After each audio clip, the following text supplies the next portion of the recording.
Sir, আপনাদের কি লাগবে দেখেন। কিরে তোরা কি খাবি?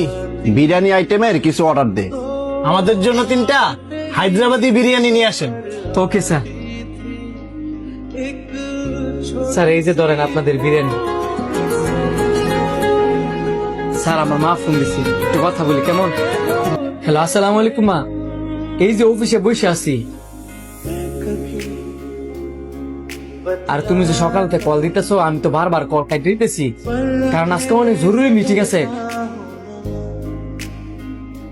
তোমার আমি পরে ফোন দিব মনে। স্যার ডাকতেছে পরে ফোন দিব মনে।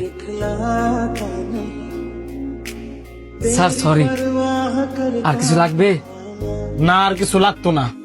আর তোমার শরম করলো না? মার লগে যেমনি মিথ্যা কথা গুলা কইলা।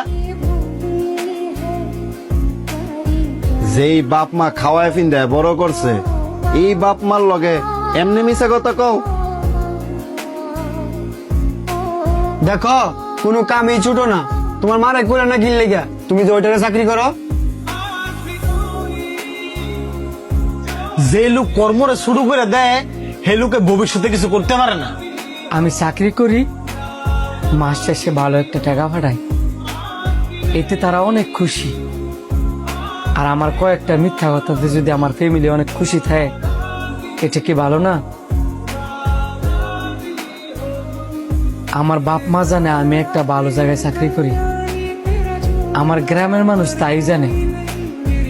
আমি যদি কই যে আমি ওইটার চাকরি করি, ওইটা যদি আমার গ্রামের মানুষ জানে, তাহলে আমার বাপ মারে কি কইতো না যে তোর ফোলারে এত কষ্ট করে লেখাপড়া করায়া কি লাভ হইছি?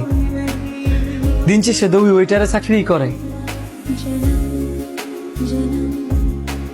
আমরা হচ্ছি ভাই পুরুষ মানুষ, বাসা থেকে বেরোলেই বাসার মানুষ জানে যে আমরা কাজে বেরোইছি।